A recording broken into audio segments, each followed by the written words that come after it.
Hello and welcome to this discussion on The Wire, where we are going to review the ongoing situation in Karnataka. It's been 2 days since election results came out. The verdict produced a hung assembly. The Congress party and the Janata Dal secular scored 78 and 38 respectively. The BJP was the single largest party with 104 seats. That meant that the BJP was 8 short of a simple majority if we take the House strength at 224, or if the House strength is taken at 222, then they need to reach the magic figure of 111, 112, and they are short of that. And despite being short, and despite the Congress and Janata Dal secular declaring to the governor that they were going to form the government together, and in other words, Congress is going to support H.D. Kumaraswamy becoming the chief minister, despite the governor having it in writing from Kumaraswamy and the Congress leader, he chose yesterday night, in late night development, to invite the BJP president B.S. Yediyurappa to form the government.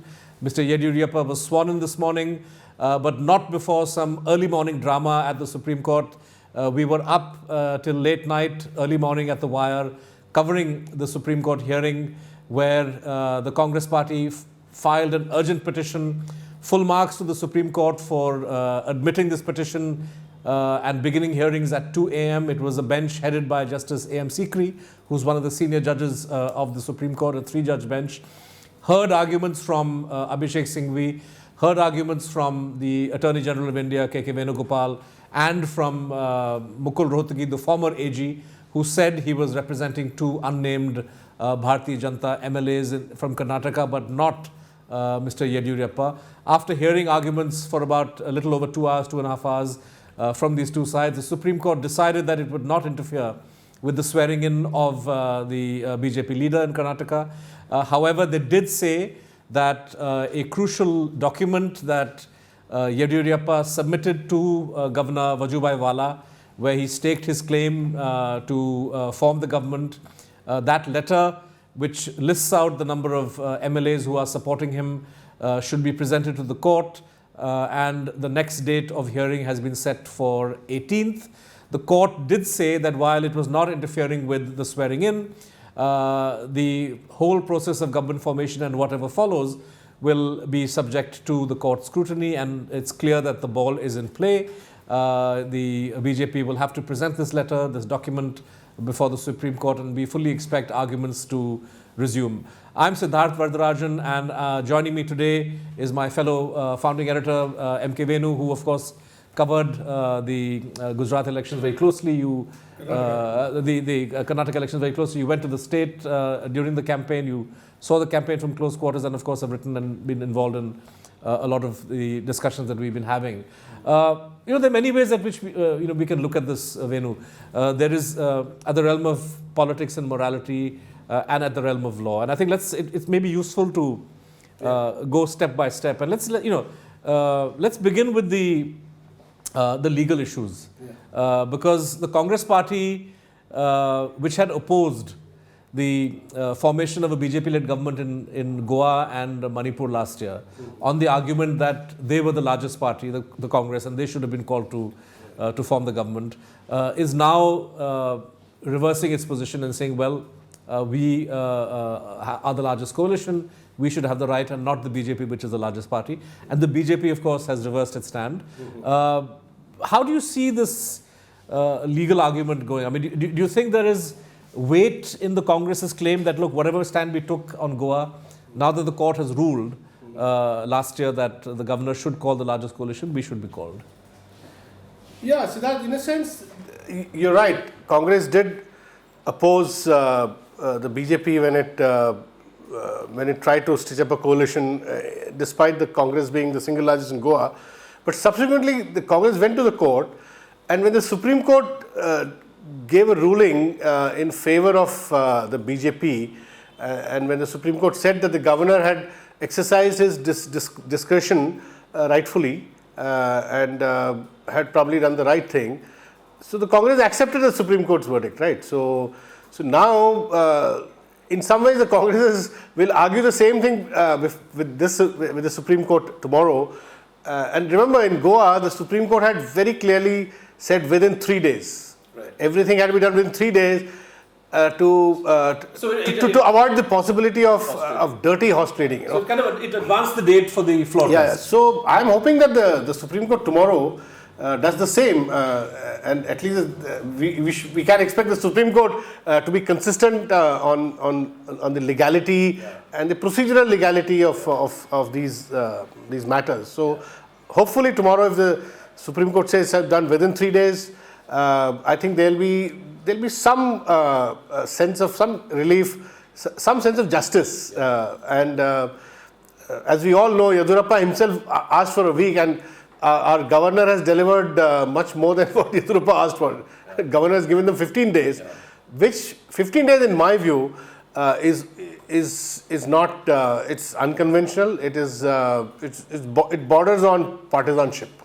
Yeah. If the assembly result had produced a complete khichdi, where the Congress and BJP have 2/3 of the seat, and then you have lots of chota parties and independents and so on, then arguably it makes sense to give the person you swear in time, right? Because to have conversations with and discussions and win over individual MPs or smaller parties.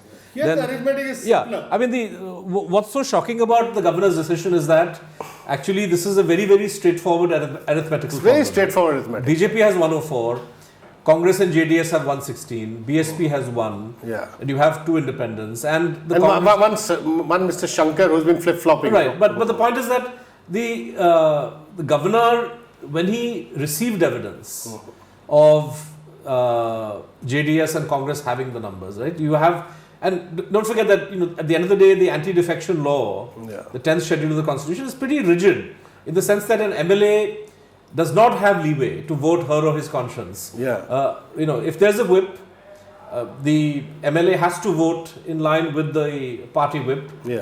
So even if there's an individual JDS MLA or a Congress MLA who doesn't want to go along with this proposed coalition of Kumaraswamy-led government, then that MLA has no option but to go along with the party or face disqualification. Absolutely. So given the neat arithmetic and the rigid kind of anti-defection law, the governor should have realized that the numbers are with Kumaraswamy. The numbers are not with Yediyurappa, and the only way that numbers can come to Yediyurappa is if he breaks the JDS or the Congress in some way or the other.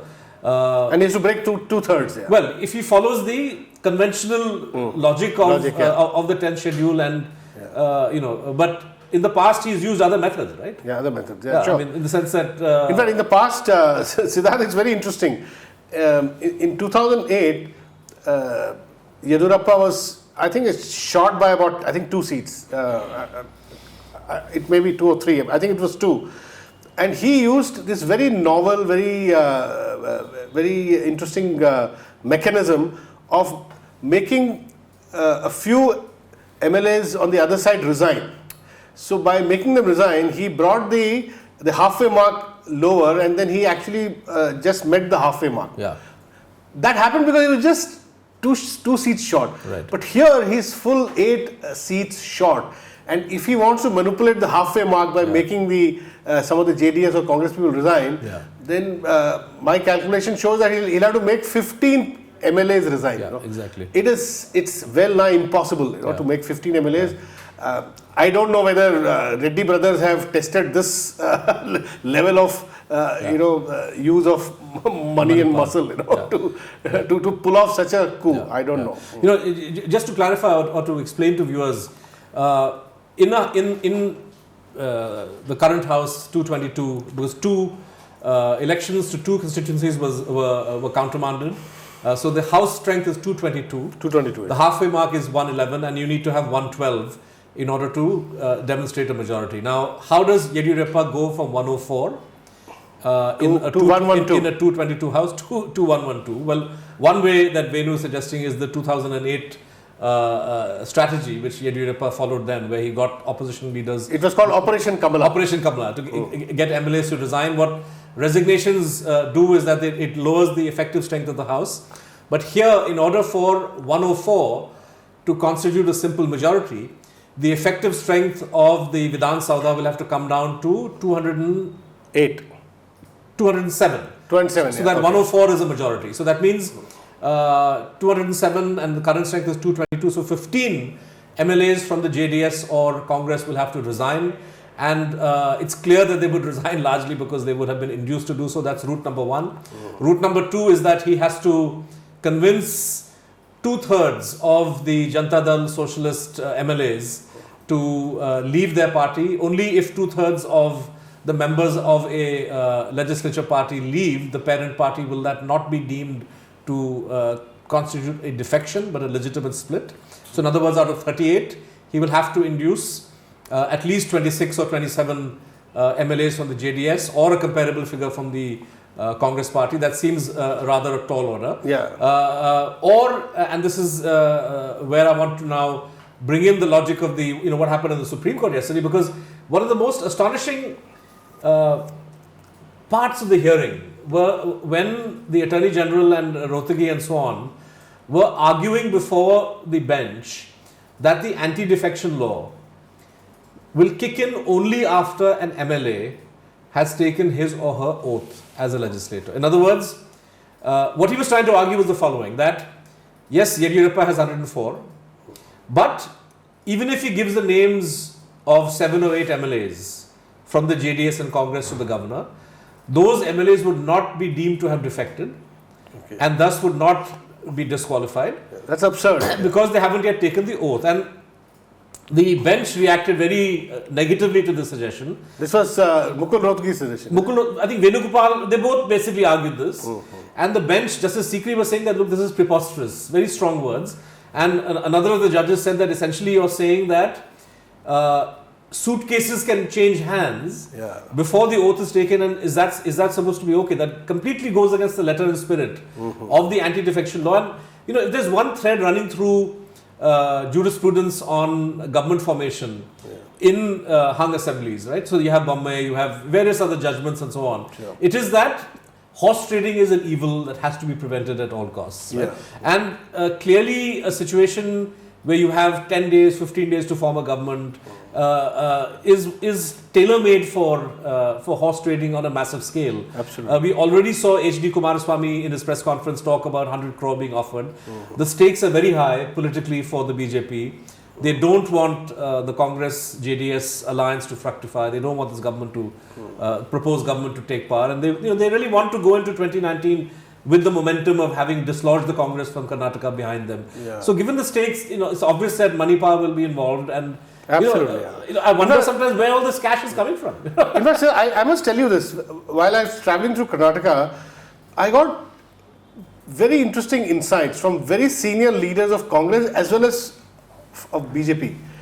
And both sides told me that the average money spent by a single candidate in Karnataka was at least 4 or 5 times that of the money spent in some of the Hindi heartland states, which are not so prosperous.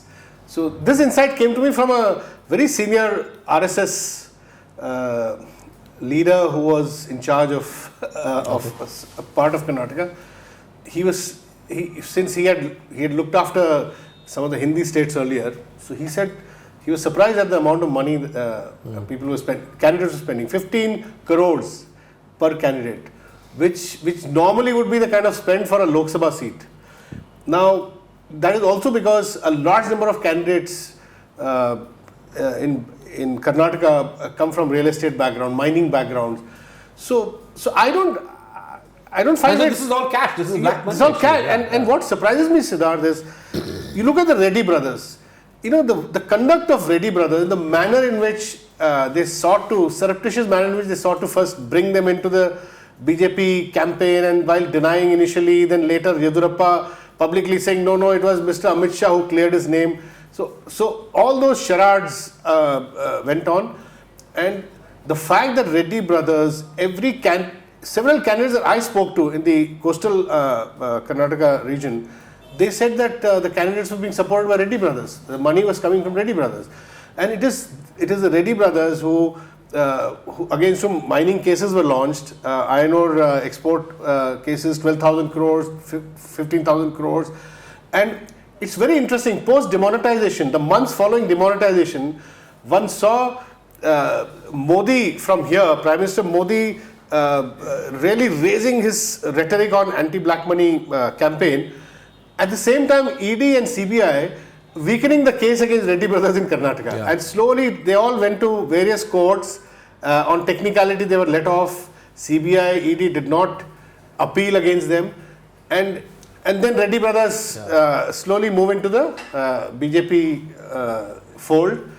There is a connection. There is this money. Or return to because there's that famous photograph of Sushma Swaraj. Absolutely, with yeah. their hands on both of these brothers. So, and Reddy brothers, if you look at 2013 elections, they brought 3%, clear 3% vote to the Sri Ramulu Congress. Exactly. to the BJP. Right. And this time I think they funded a lot of candidates also. They may even have funded candidates in the Congress, right? I mean, who perhaps those IOUs will be cashed now if the government, Yediyurappa is to form his government? Actually, they need not have, because there are, Reddy brothers are the sharks, the big sharks. Right. But there are small miners who were given tickets in the Congress also. Right. But let us see, the Congress government in Karnataka had set up an SIT to further probe some of these mining scams, which in which CBI had acquitted them. So let's. In fact, the CBI last December let off the Adanis. Like the Adanis were identified in the report of the Lokayukta, Justice Hegde, for having been involved in, there were various discrepancies in the invoicing. Essentially, exports of ore were happening on a much larger scale. Absolutely, yeah. And the CBI closed the case in December. The SIT of the Karnataka government was handed over this file earlier this year, but chances are that file will be consigned to the dustbin once again. Absolutely. In any other country, so that on such a large scale, illegal export of iron ore to China would have invited massive backlash by law and order authorities. I think this was to me this has been the most shocking revelation about the post demonetization anti-black money drive of this regime. Venu, let's just come back now to the the roadmap from here for the BJP and Yediyurappa. If indeed on the 18th the Supreme Court says, fine, you've been sworn in, we won't give you 2 weeks, but as in the case of Goa, where we directed the governor to give 3 days, he gives 3 days are given to Yediyurappa to prove his majority. And let's say that defections of one kind or the other are engineered, so that either through financial inducement or offer of other kinds of 2/3 will be difficult. No. You can't have a formal defection for sure. But I wouldn't rule out 10 legislators from the Janata Dal S and Congress breaking ranks, voting with the BJP, and then getting disqualified under the anti-defection rule. There's no debate about that. That would allow Yediyurappa to win his vote of confidence in a way, but survive, because those 10 MLAs would get disqualified, and then you'd have to have fresh elections. Now, the question is, if the JDS and Congress had built their coalition before the elections, it would have been far better. Exactly. I mean, they would have obviously. Then BJP would have, by some calculation, wouldn't have got more than 50 seats. Correct. Now, I would imagine that one consequence of the risk in what Modi has done here, in forcing the issue of government formation and grabbing power in Karnataka, by hook or crook, the risk that he is engendering is that you are strengthening the prospects of a Congress JDS. So you're close. In other words, you are pushing the JDS and Congress now towards a pre-poll alliance. Absolutely, that is the biggest. Siddharth, that is in my view, this is the biggest story coming out of the Karnataka results and the subsequent events. So far, whether you see UP or whether you see other states where there are more than Congress BJP, besides Congress BJP, there's a third or fourth player. It's only experience of defeat or experience of opposition votes getting fragmented or opposition index unity becoming very low and letting BJP have a cakewalk. It is that experience which is forcing the opposition to come together. And that's, in my view, that is sealed in UP. Like we're going to see elections at Kerala.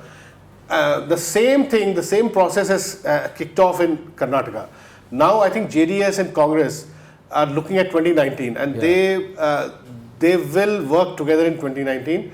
And in my view, JDS would rather see itself, Devegowda and Kumaraswamy, see themselves as part of the larger opposition grouping, which can be a opposition of a third front kind. I don't want to use the word third front because it's such a discredited term, but a BJP non-Congress opposition and Congress could be part of that. Congress has also realized that it cannot punch way above its weight. And its weight is really low right now. Really low, I mean, if you see, they will have 2019. In my view, Congress should really sort of forget about emerging as the single largest party, and they should focus on in the states where it has a direct fight with BJP and where there is a lot of anti-incumbency against BJP, and other states where there are strong regional parties. I think Congress should play second fiddle. I think that's the. I'm not saying that in Karnataka Congress is bigger than JDS. So, but in places like UP, etc. So I think Congress should also devise a strategy which reflects some humility. And it's clear that the BJP strategy is really to go for broke, because you would imagine that looking at what happened in Bihar with the Mahagathbandhan, or in Phulpur and Gorakhpur, perhaps even Kairana, if your prediction, I think anyway, presumably Kairana too. That when the opposition combines in a pre-poll setup, then the going definitely gets tough for the BJP, and arguably in Karnataka, looking at the vote share, except for perhaps Bombay Karnataka region, everywhere the JDS and Congress, had they fought together, would have given the BJP a solid run for its money and would have probably picked up 2/3 of the seats. I can see why the BJP would like to forestall the possibility of Congress getting together in a pre-poll setup with any of these other parties, because clearly the more the opposition combines, the greater is the threat to the BJP. But in order to do that, you also have to project yourself. In other words, BJP is to project itself as a party that is welcoming of smaller parties, right? And here, if you look at the practice of the last 4 years, all the BJP's allies, or erstwhile allies, right? TDP, Shiv Sena, even the Akali Dal, even in Assam, there is a great deal of unhappiness with a lot of the BJP's policies. There's a great deal of unhappiness at the way in which the BJP is riding roughshod over their own interests and their own policies. PDP. PDP is another good example. So it's hardly a good, if you're trying to create a situation where you're telling JDS to don't go with Congress. What they have done now, to my mind, is going to have the opposite effect. And, were a scenario to unfold the way I described, that you have a vote of confidence, 10 or 12 MLAs break ranks, vote with the BJP, they get disqualified because of the anti-defection law, and then you have fresh elections. In those fresh elections, chances of the JDS and Congress putting up joint candidates is very high. And you may well have a scenario, even if Yediyurappa wins the day on the floor of the House whenever it's convened, 6 months or 8 months down the road, you could have a change of guard if in those seats where by-elections where elections are held again to re-elect people who've been disqualified, the Congress and JDS win unambiguously, and then you would have a situation where once again Yediyurappa would be reduced to a minority. In fact, I don't frankly, I don't mind Yediyurappa forming a government and running an unstable coalition for the next 7-8 months. This will make the people of Karnataka more angry. This will make the Vokkaligas very angry for their leader Kumaraswamy having been denied chief ministership, and I think all this will only help bring actually JDS and Congress together. And in overall sense also, you look at the way BJP has treated, say, people like Chandrababu Naidu, very upset. I don't think Chandrababu Naidu is upset only because of the promises of special status.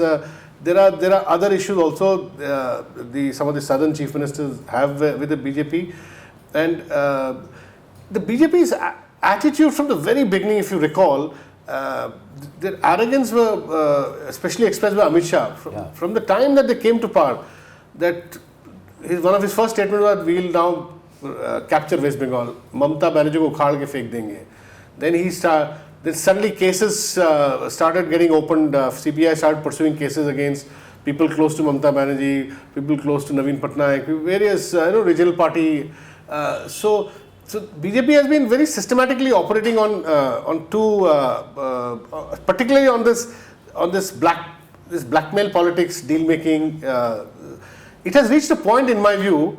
I would even dare say that I would wager that it's reached a point where the regional leaders have stopped trusting Modi and Amit Shah do. And tomorrow in 2019, if they emerge as the single largest, and they have a chance to sort of support the BJP from the outside, they will be very wary.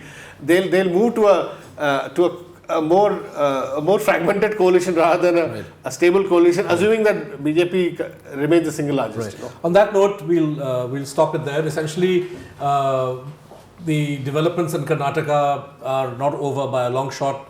There is a Supreme Court hearing tomorrow, and even if the Supreme Court essentially advances the date for the vote of confidence that Mr. Yediyurappa has to subject himself to on the floor of the House, there's no telling what will happen in that vote.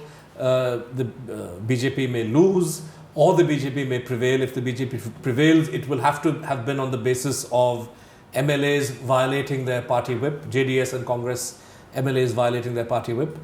They will, as a consequence, be disqualified. Fresh elections will have to be held for those seats. So even if Yediyurappa wins the day on the floor of the House, there will be another fight 5 or 6 months down the road. And of course, the larger political question, which is that the BJP, which has gone all out to capture power in Karnataka, despite not having the numbers, despite not having qualified under the first past the post system, may manage to hold on to the government in Karnataka. But what would the political consequences, what would the political cost for it be at the national level, particularly given the kind of signal it's sending to opposition parties that unless you unite and unite in a pre-poll alliance, the BJP is going to walk all over you. On that, we will end here. Thank you very much for watching, and do keep tuning in to thewire.in for stories and analysis, and of course our YouTube and Facebook video pages for more discussions on the evolving situation. Thank you.